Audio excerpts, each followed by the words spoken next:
ఆ పిల్లలు లేకుండా చేస్తాడా, చేస్తే మీరు వేరే వాళ్ళకి ఏం సాక్ష్యం చెప్పగలుగుతారు అనే కోణంలో కూడా చాలా మంది విమర్శించినారు.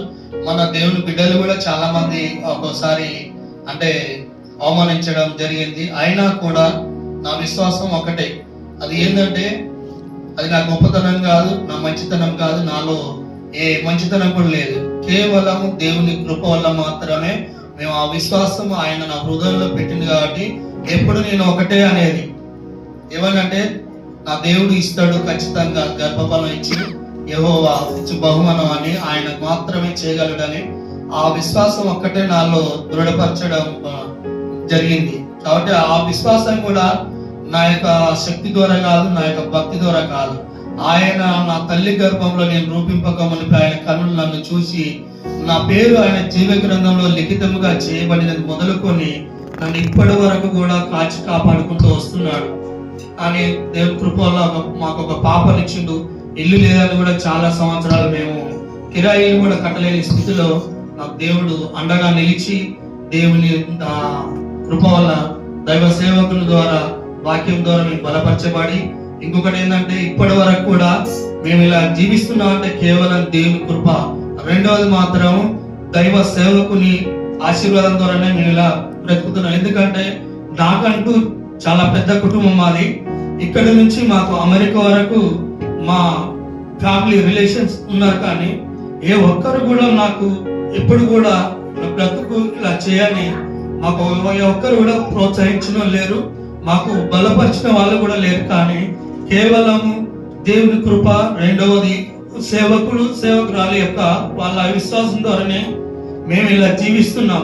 కొన్ని సార్లు ఏంటంటే మనస్పార్థలు వచ్చినా కూడా కొన్నిసార్లు నాకై నేను తెలుసుకొని అయినా నేను అనుకున్నా పిలిచిపోవాలని, అంటే కొన్నిసార్లు నా మనసుకు బాధ అనిపించి అయినా కూడా దేవుడు ఎన్నడూ కూడా నన్ను విడిచిపెట్టకుండా ఆయన దర్శనస్తం నా పైన చాపి ఎక్కువసార్లు అనుకున్నా కూడా నన్ను విడిచిపెట్టకుండా ఈ విధంగా తీసుకొచ్చి నన్ను ఒక తండ్రి ఏ విధంగా అయితే కుమారునికి ఏ విధంగా అయితే తోడుగా ఉండి ఎక్కడ తప్పిపోతాడో ఎక్కడ పడిపోతాడో అని ఏ విధంగా అయితే ఆయన నా యొక్క వెనకాల పట్టుకొని ఒక రక్షణ కవచములు నేను ఎప్పుడు పట్టి లాక్కుంటూ వస్తున్నాడు. కాబట్టి నేను ఇప్పటికి కూడా ఎందుకంటే ఏమి చేయను, రుణం తీర్చుకోలేను. కూడా ఏంటంటే దైవ సేవకుడు ద్వారా మేము ఇలా జీవిస్తున్నాం. ఎందుకంటే ఫస్ట్ మొదటిగా దేవుని కృప.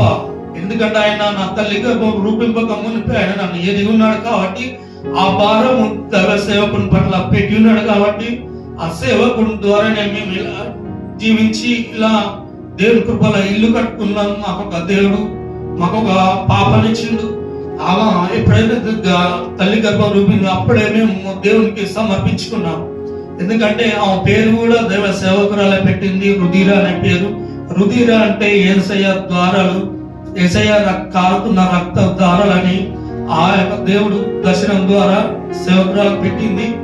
అందువల్లనే మేము ఎందుకంటే మేమేమి చేయాల రుణం తీర్చుకోలేము. కానీ ఏదైనా మాకొక దేవుడు చేసిన మేలులను బట్టి ఆయన చూస్తున్న, ఆయన కాస్తున్న మా యొక్క మేలులను బట్టి, ఆయన చూస్తున్న కృపను బట్టి, మా పైన ఉంచిన ఆయన కృప కనికరాన్ని బట్టి మేము ఒక దైవ సేవకులకు, చిన్న సేవకురాలకు ఇద్దరికి ఒక చిరు సన్మానం చేయాలని మేము మా యొక్క ప్రేరేపణ కలిగి మేము సన్మానం చేయాలని అనుకుంటున్నాం. సాక్ష్యాన్ని దేవుడు దీవించాల్సింది. సాక్ష్యం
కృపా సంఘములో 2 ఆరాధనలు జరుగుతున్నాయి.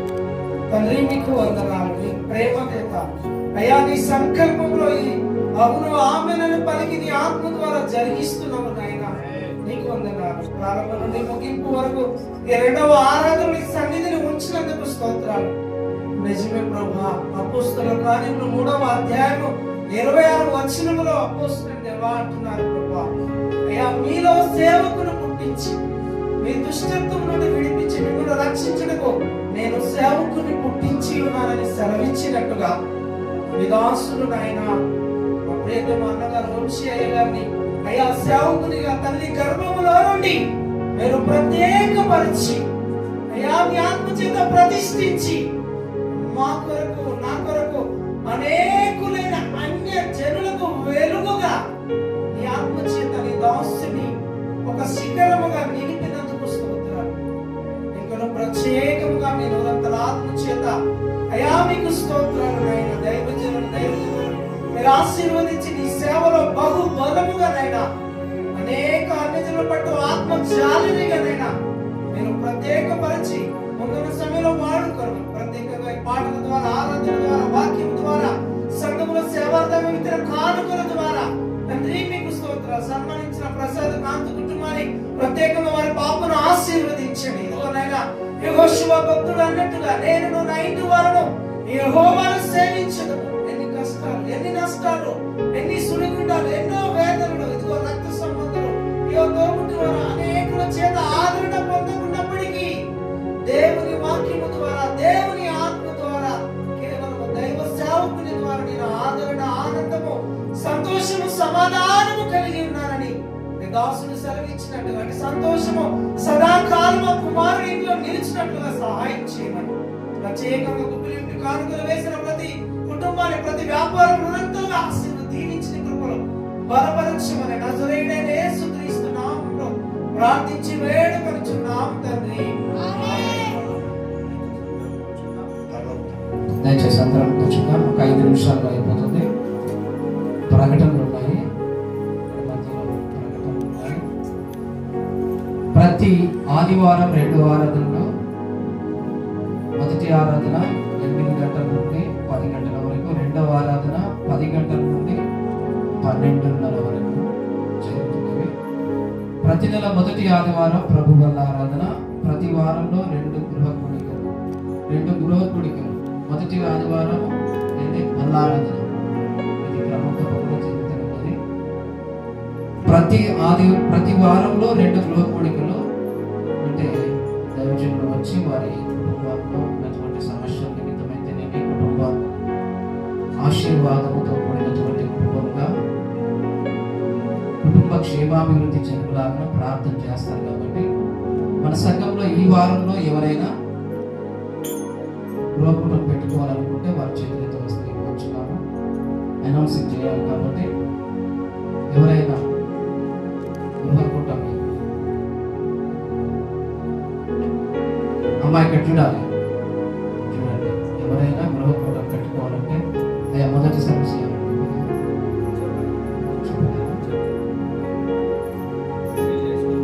ఈ వారంలో మీరు చేసుకొని చెప్పండి. ఒకరోజు ముందుగానే మీరు చెప్పినట్లయితే గృహకూటమి జరుగుతుంది. తర్వాత ప్రతి శుక్రవారం ఉపవాస ప్రార్థన ఉదయం 10 గంటల నుండి 1 గంట వరకు మందిరంలో జరుగుతుంది. అట్టి కార్యక్రమాలు కూడా స్త్రీలు అధిక సంఖ్యలో పాల్గొని దేవుని రెండవది ఆన్లైన్ ప్రార్థన ప్రతి నెల 2వ శుక్రవారం రాత్రి 9 గంటల నుండి 12 గంటల 30 నిమిషాల వరకు ఆఫ్లైన్ ప్రార్థన. ఈ ప్రార్థనలో ప్రతి నెల స్త్రీల కూడిక 4వ బుధవారం ఉదయం 10 గంటల నుండి 1 గంట వరకు స్త్రీల కూడిక కూడా జరుగుతూ ఉంది. ఆరంభించి పాటించవలసిందిగా కోరుచున్నాము. మరీ ముఖ్యంగా మనకు మందిరములో ప్రతి కుటుంబం కూడా వేకువజామున ప్రార్థనలో గడపాలనేది ఒక చిన్న ఆశ కలిగి వచ్చినటువంటి కార్యక్రమాన్ని ఏర్పాటు చేసి ఉన్నారు. ప్రతి కుటుంబం కూడా వారంలో ఏదో ఒక రోజు ఉదయకాల సమయంలో ఏ పనులైనా పక్కన చేసి శుభ్రవాయువు వచ్చేసి ఇక్కడ నుండి గంటన్నర సేపు వారంలో ఒక రోజు ఒక కుటుంబం, ప్రతి కుటుంబం కూడా అలాగే పాల్గొనాలని కోరినది.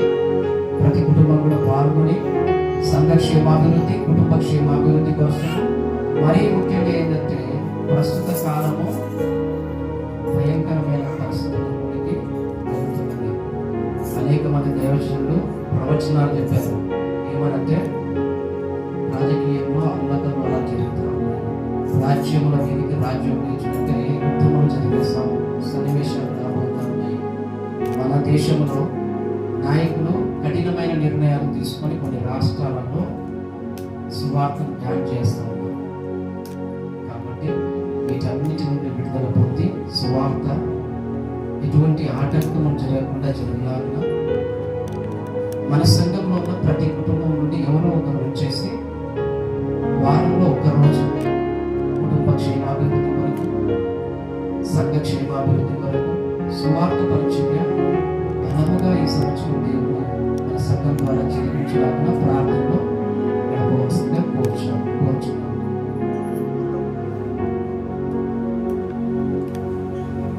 పరలోక ప్రార్థన చేసుకున్నాము.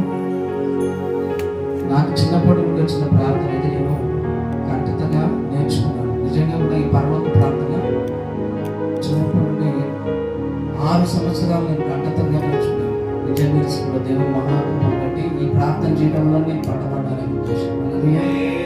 హల్లెలూయా, హల్లెలూయా చేద్దాం. పరలోకమందున్న మా యొక్క తండ్రి, ఆయన దర్శనస్థం నా పైన చాపి ఎక్కువసార్లు అనుకున్నా కూడా నన్ను విడిచిపెట్టకుండా ఈ విధంగా తీసుకొచ్చి నన్ను ఒక తండ్రి ఏదైతే మనకి ఏ విధంగా అయితే తోడుగా ఉండి ఎక్కడ తప్పిపోతాడో ఎక్కడ పడిపోతాడో అని ఏ విధంగా అయితే ఆయన నా యొక్క వెనకాల పట్టుకొని ఒక రక్షణ కోచం పట్టి ఇలా వస్తున్నాడు. కాబట్టి నేను ఇప్పటి కూడా ఎందుకంటే ఏమి చేయాలి రుణం తీర్చుకోలేని కూడా ఏంటంటే దైవ సేవకుడు ద్వారా మేము ఇలా జీవిస్తున్నాం. ఎందుకంటే ఫస్ట్ మొదటిగా దేవుని కృప.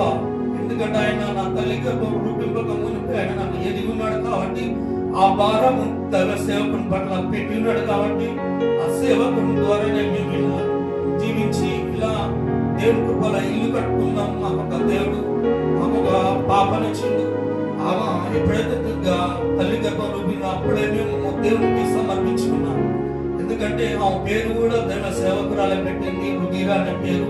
రుధిర అంటే యేసయ్య ద్వారాలు, యేసయ్య కారుతున్న రక్త దారాలని ఆ యొక్క దేవుడు దర్శనం ద్వారా సేవకురాలు పెట్టింది. అదే అందువల్లనే మేము ఎందుకంటే మేమేమి చేయాలి రుణం తీర్చుకోలేము. కానీ ఏదంటే మాకు ఒక దేవుడు చేసిన మేలులను బట్టి ఆయన చూస్తున్న ఆయన కాస్తున్న మా యొక్క మేలులను బట్టి ఆయన చూస్తున్న కృపను బట్టి మా పైన ఉంచిన ఆయన కృప కనికరాన్ని బట్టి మేము ఒక దైవ సేవకులకు చిన్న సేవకురాలకు ఇద్దరికి ఒక చిరు సన్మానం చేయాలని మేము మా యొక్క ప్రేరేపణ కలిగి మేము సన్మానం చేయాలని అనుకుంటున్నాం. సాక్ష్యాన్ని హల్లెలూయా, హల్లెలూయా. నువ్వు కరెక్ట్ గా అడిగితేనే కార్యం జరుగుతుంది. దేవుని స్తోత్రం చెప్పోసారి. అందుకే పేతురు పత్రికలో మనం చూసుకున్నాం ఏమేమి కావాలి. భక్తి చేయాలంటే ఒట్టి భక్తి అంటే నీకు విశ్వాసం లేని భక్తి, సద్గుణం లేని భక్తి, జ్ఞానం లేని భక్తి, తర్వాత ఆశా నిగ్రహం లేని భక్తి, సహనం లేని భక్తి, దేవునికి అది ఇష్టంగా ఎంచబడదు. నువ్వు భక్తి చేసే ముందు ఇవన్నీ ఉండాలి. గుణాలు ఏంటివి? విశ్వాసం ఉండాలి, సద్గుణం ఉండాలి, జ్ఞానం ఉండాలి, ఆశా నిగ్రహం ఉండాలి, సహనం ఉండాలి, సహోదర ప్రేమ ఉండాలి, భక్తి ఉండాలి, దయ ఉండాలి. హల్లెలూయా. అప్పుడు ఆ భక్తి శక్తి కలిగిగా మారుతుంది. దావీదు ఏమని ప్రార్థన చేస్తున్నాడు? ఈ జీవిత కాలములోనే తమ పాలు పొందిన ఈ లోకుల చేతిలో నుండి నీ హస్త బలము చేత హల్లెలూయా ప్రార్థన చేసుకుంటున్నాడు. 14 11 యెహోవా లెమ్ము వానిని ఎదుర్కొని వానిని పడగొట్టుము, దుష్టుని చేతిలో నుండి నీ ఖడ్గము చేత నన్ను రక్షింపుము. దుష్టుడయ్యా, దుష్టులు అన్న గుర్తు చేస్తున్నా. నీ చుట్టుపక్కల ఉన్నవారు పరిశుద్ధులు గారు, దేవుని స్తోత్రం కలుగాక. ఎవరెవరు ఉన్నారు నేను గుర్తు చేస్తాను. అహంకారులు, కిరాతకులు, ఓర్వతగని వారు. నువ్వు బాగా పలికితే వాని కళ్ళు ఓర్వవు. నువ్వు చక్కగా బట్టలు వేసుకొని చక్కగా పిల్లలతో ఇలా బయటకు వస్తుంటే ఆడు చూసి ఓర్వలేడు. ఎవరు వీళ్ళు? ఓర్వతగని వారు, గర్వాంధులు, తర్వాత ద్రోహులు, వీళ్ళందరూ ఉంటారు. వీళ్ళందరి మధ్యలో నువ్వు ఉన్నావు. ఇప్పుడు నువ్వేం ప్రార్థన చేయాలి? దుష్టుని చేతిలో నుండి నీ ఖడ్గ బలము చేత నన్ను హల్లెలూయా. తర్వాత ఈ జీవిత కాలం మట్టుకే లోకుల చేతిలో నుండి, ఈ జీవిత కాలములోనే తమ పాలు పొందిన ఈ లోకుల చేతిలో నుండి నీ హస్త బలము చేత నన్ను రక్షింపుము. దేవుని అనగా కొన్ని పరిస్థితుల మధ్యలో పంచాయతీలు అయితే, భూ పంచాయతీ కావచ్చు, ఇళ్ల మధ్య గొడవలు కావచ్చు, ఏదో ఆర్థిక లావాదేవీలు కావచ్చు, అన్నదమ్ముల మధ్యలో కావచ్చు, ఏదైనా ఉండని. అప్పుడు ఏమనాలి? లోకుల చేతిలోంచి నన్ను విడిపించయ్యా, ఈ దుష్టుని చేతిలోంచి నన్ను తప్పించయ్యా, రక్షించయ్యా అని నువ్వు ప్రార్థన చేయాలి. దేవుని సోదరులుగా నువ్వేం చేయకుండా ఆడు మాట్లాడుతున్నాడు, నువ్వు ఇంకా మాట్లాడావు అనుకో, ఆశానికరం పోయి ఏదో ఒక చెడు మాట మాట్లాడేస్తావు. దేవుని సహాయం అందదు. నీ నంబర్ కానీ దేవుని సహాయం అందదు. ఒకటే గుర్తుపెట్టుకోండి, పరిశుద్ధాత్ముడు ఎప్పుడు పని చేస్తాడంటే ఆయన ఆహ్వానించాలి అన్ని పరిస్థితుల్లోనికి. అది ఏ గొడవలన్నా కానీ అక్కడ ఎవరు ఉండాలి? నీతో పాటు ఎవరు ఉండాలి? దేవుడు నీకు తోడై ఉండాలి. 91వ కీర్తన మనము చూద్దాం ఒకసారి. 91వ కీర్తనలో 14 వచనం ఒకసారి. దేవుడు ఏం చేస్తాడు? శ్రమలో నిన్ను ఏం చేస్తాడు? దేవుడు వచ్చి నీకు తోడై ఉంటాడు. 91వ కీర్తన చూడండి. దేవుని బాగా ప్రేమించే వారికి దేవుడు ఎలా ఉంటాడు? అతడు నన్ను ప్రేమించుచున్నాడు కనుక. దేవుని స్తోత్రం చెప్పండి. అమ్మా, శ్రమలను తప్పించబడండి. ఏం చేయాలి? ఎక్కువగా ఖాళీ సమయంలో మోకాళ్ళ మీద ఉండి దేవుని బాగా ప్రార్థన చేయడం, ఆయనకి ఇష్టమైపోవాలి. నువ్వు దేవుని స్తోత్రం కలగాక. ప్రేమించడం అంటే ఎట్లా అని అర్థం కావట్లేదు చాలా మందికి. ఒక ప్రియుడు ప్రియురాలు వీరి ప్రేమ ఎలా ఉంటుందంటే ఎంతసేపు అదొక అట్రాక్షన్ లవ్ ఉంటుంది. మన ప్రేమ ఎలా ఉండాలంటే, దేవుడు నా తల్లి గర్భములో నన్ను రూపించిన దేవుడు ఆయన. హల్లెలూయా. చూడండి అక్కడ 100వ కీర్తనలో ఉంటుంది మాట. 100వ కీర్తనలో ఆయనే మనల్ని సృష్టించు. చూడండి సార్, మనం ఆయన వారం. 4వ వచనం,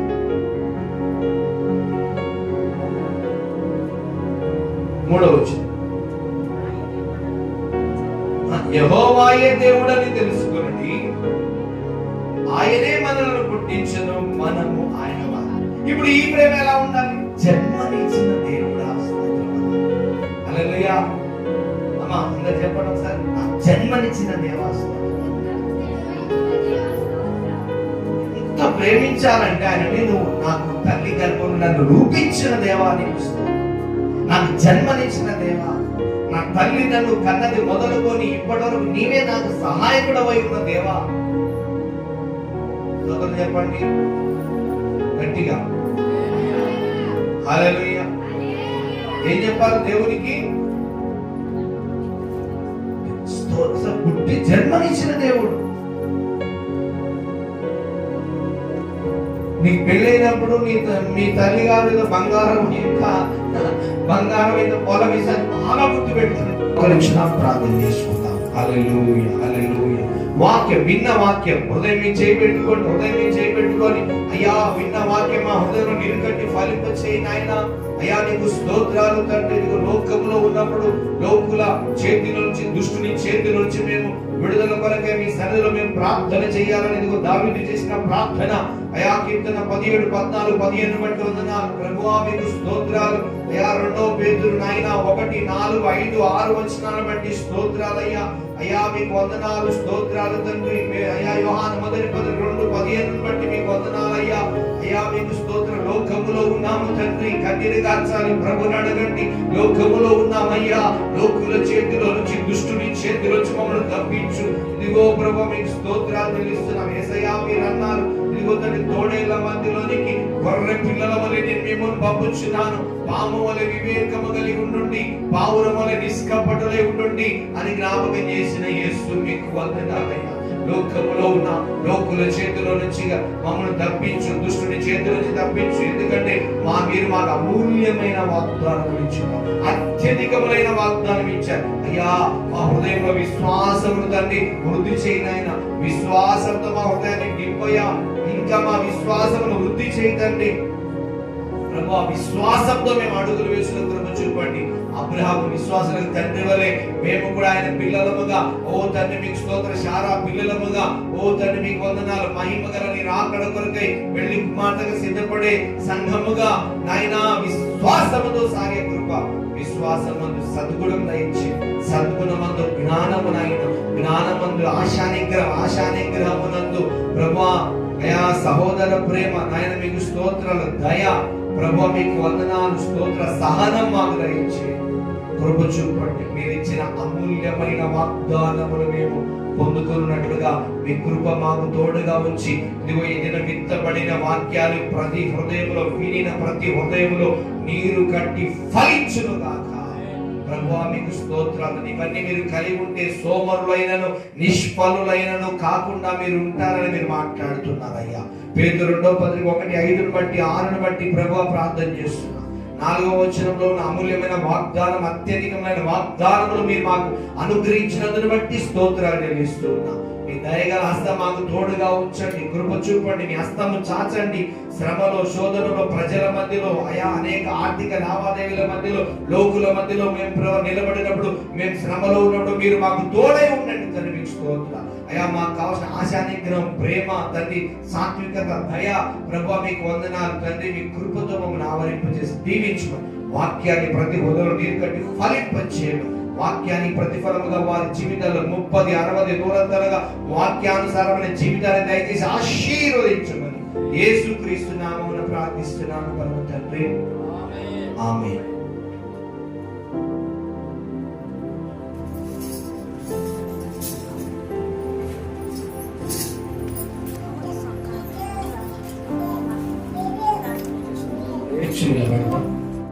కారణము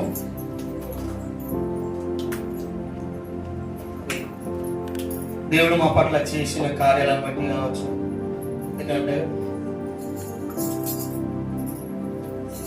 మొదటిగా దేవుడు మా పట్ల చూపుతున్న ఆయన కృపను బట్టి, ఆయన కనికరాన్ని బట్టి మేము ఇలా జీవిస్తున్నాం. ఎందుకు అనగా నాకు తెలిసి వచ్చిన కాడి నుంచి ఇప్పటి వరకు భయంకరమైన జీవితాన్ని జీవించినాం. భయంకరమైన పరిస్థితిలో నుంచి కూడా దగ్గర అంటే 30 మరణాలు, నాకు తెలిసిన కాడి నుంచి 30 మరణాలు. ఒక్క మరణం కూడా అంటే బ్రతికే పరిస్థితి లేదు. అలాంటి స్థితిలో నుంచి దేవుడు కాపాడుకుంటూ వస్తున్నాను. ఇంకొకటి అంటే ఎన్ని సమస్యలు వచ్చినా కూడా, కుటుంబంలో గలిబిలి ఎన్ని జరిగినా కూడా ఆయన మా పట్ల ఆయన ప్రణాళికను బట్టి మమ్మల్ని కాపాడుకుంటూ వస్తున్నాడు. పిల్లలు లేక కూడా చాలా సంవత్సరాలు అయినా కూడా 15 సంవత్సరాల వరకు అయినా కూడా మేము ఎప్పుడు కూడా దిగులు చెందలే, అంటే విశ్వాసం సన్నగిలలే. ఎందుకంటే చాలా మంది అన్నారు, అంటే కొంతమంది బంధుమిత్రులు కావచ్చు, స్నేహితులు కావచ్చు, అందరు మీరు దేవుడు నమ్ముకున్నారు కదా, మీ దేవుడు ఏంది పిల్లలు లేకుండా చేస్తాడా, చేస్తే మీరు వేరే వాళ్ళకి ఏం సాక్ష్యం చెప్పగలుగుతారు అనే కోణంలో కూడా చాలా మంది విమర్శించినారు. మన దేవుని బిడ్డలు కూడా చాలా మంది ఒక్కోసారి అంటే అవమానించడం జరిగింది. అయినా కూడా నా విశ్వాసం ఒకటే, అది ఏంటంటే అది నా గొప్పతనం కాదు, నా మంచితనం కాదు, నాలో ఏ మంచితనం కూడా లేదు. కేవలం దేవుని కృప వల్ల మాత్రమే మేము ఆ విశ్వాసం ఆయన నా హృదయంలో పెట్టింది. కాబట్టి ఎప్పుడు నేను ఒకటే అనేది ఏమనంటే, నా దేవుడు ఇస్తాడు ఖచ్చితంగా గర్భఫలం ఇచ్చి. యెహోవా ఇచ్చు బహుమానం అని ఆయన మాత్రమే చేయగలడని ఆ విశ్వాసం ఒక్కటే నాలో దృఢపరచడం జరిగింది. కాబట్టి ఆ విశ్వాసం కూడా నా యొక్క శక్తి ద్వారా కాదు, నా యొక్క భక్తి ద్వారా కాదు. ఆయన నా తల్లి గర్భంలో నేను రూపింపక మునిపి ఆయన కళ్ళు నన్ను చూసి నా పేరు ఆయన జీవ గ్రంథంలో లిఖితముగా చేయబడినది మొదలుకొని నన్ను ఇప్పటి వరకు కూడా కాచి కాపాడుకుంటూ వస్తున్నాడు. అని దేవుని కృపలో మాకు ఒక పాపనిచ్చిండు. ఇల్లు లేదని కూడా చాలా సంవత్సరాలు మేము కిరాయిలు కూడా కట్టలేని స్థితిలో మాకు దేవుడు అండగా నిలిచి దేవుని కృప వల్ల దైవ సేవకుని ద్వారా వాక్యం ద్వారా మేము బలపరచబడి, ఇంకొకటి ఏంటంటే ఇప్పటి వరకు కూడా మేము ఇలా జీవిస్తున్నా అంటే కేవలం దేవుని కృప. రెండవది మాత్రం దైవ సేవకుని ఆశీర్వాదం ద్వారానే మేము ఇలా బ్రతుకుతున్నాం. ఎందుకంటే నాకంటూ చాలా పెద్ద కుటుంబం మాది. ఇక్కడి నుంచి మాకు అమెరికా వరకు మా ఫ్యామిలీ రిలేషన్స్ ఉన్నారు, కానీ ఏ ఒక్కరు కూడా నాకు ఇప్పుడు కూడా బ్రతుకు ఇలా చేయని మాకు ఒక్కరు కూడా ప్రోత్సహించిన లేరు, మాకు బలపరిచిన వాళ్ళు కూడా లేరు. కానీ కేవలం దేవుని కృప, రెండవది సేవకులు సేవకురాల యొక్క వాళ్ళ విశ్వాసం ద్వారానే మేము ఇలా జీవిస్తున్నాం. కొన్నిసార్లు ఏంటంటే మనస్పర్ధలు వచ్చినా కూడా కొన్నిసార్లు నాకై నేను తెలుసుకొని అయినా నేను అనుకున్నా పిలుచుకోవాలని, అంటే కొన్నిసార్లు నా మనసుకు బాధ. భక్తి యందు సహోదర ప్రేమను, భక్తి యందు సహోదర ప్రేమ, సహోదర ప్రేమ యందు దయను అమర్చుకుని. అంటే మీరు లోపల కలిగి ఉండండి. ఎక్కడ అమర్చుకోవాలి? ఇప్పుడు కింద మొత్తం ఇంట్లో అన్ని సామాన్లు ఉంటాయి. సామాన్లను ఎక్కడ అమరుస్తారు? ఇంట్లో సెల్ఫ్లలో అమరుస్తారు. ఇప్పుడు ఇవన్నీ ఎక్కడ అమర్చుకోవాలి? ఇప్పుడు ఇట్లా పెట్టుకో. ఎక్కడ అమర్చుకోవాలి ఇవన్నీ? అప్పుడు నీకు కావాల్సిన ఆశీర్వాదాలు వస్తాయి. ఎందుకంటే మనకు అమూల్యమైన వాగ్దానాలు ఉన్నాయి. మొదటి పేతురు పత్రిక అయిపోయింది కదా, రెండవ పేతురు, మొదటి యోహాను పత్రిక 2వ అధ్యాయం 5వ వచనం నుంచి ప్రార్థన చేసుకుందాం. మొదటి యోహాను పత్రిక 2వ అధ్యాయం. లోకములో ఉన్న దురాశల నుంచి బయటపడాలి. అమూల్యమైన వాగ్దానాలు ఉన్నాయి మనకి. కనుక లోకములో ఉన్న వాటి నుంచి మనం బాగా దూరం ఉండాలి. యోహాను మొదటి పత్రిక 2వ అధ్యాయం 15వ వచనం. ఈ లోకమునైనను లోకములో ఉన్న వాటినైనను ఎవరిని ప్రేమించాలి? యేసును ప్రేమించాలి. ఎవరిని ప్రేమించాలి? అమ్మకుడు కీర్తన ఏం చూసాం మనం? అతడు నన్ను ప్రేమించుచున్నాడు. మనం దేని ప్రేమించకూడదు? లోకమునైనను లోకములో ఉన్న వాటినైనను ప్రేమింపకుడి. ఎవడైనను లోకమును ప్రేమించిన ఎవరి ప్రేమ ఉండదు?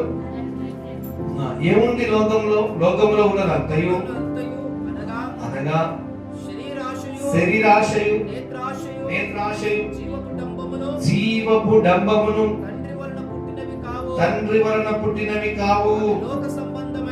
అవి లోక సంబంధమైనవే. లోకమును దాని ఆశయు గతించిపోవుచున్నవి గాని దేవుని చిత్తమును జరిగించువాడు నిరంతరము నిలుచు. నిరంతరం అంటే దేవునితో నిలుస్తాం. దేవుని స్తోత్రం కలుగుగా. హల్లెలూయా. అందుకే దావీదు కూడా ఏమంటున్నాడు? 17వ అధ్యాయం 14వ వచనం. ఈ లోకుల చేతిలో. ఎవరు ఈ లోకులు?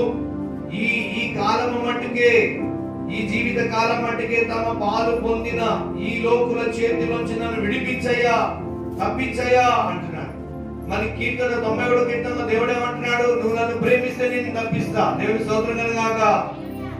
నువ్వు నన్ను నా నామమును గ్రహించి నా నామములు ఎప్పుడు స్తుతించి కీర్తించుకుంటూ నేను తప్పిస్తా, గొప్ప చేస్తా, శ్రమలో నీకు తోడై ఉంటా, నీకు దీర్ఘాయువు ఇస్తా, నీకు రక్షణను ఇస్తా అని దేవుడు నాకు ప్రార్థన చేసుకుంటా. దయచేసి లోకుల చేతిలోంచి విడిపింపబడాలంటే ప్రార్థన చేయాలి. ఏమన్నాను? లోకుల చేతులు కొన్ని వివాదాలు వస్తాయి.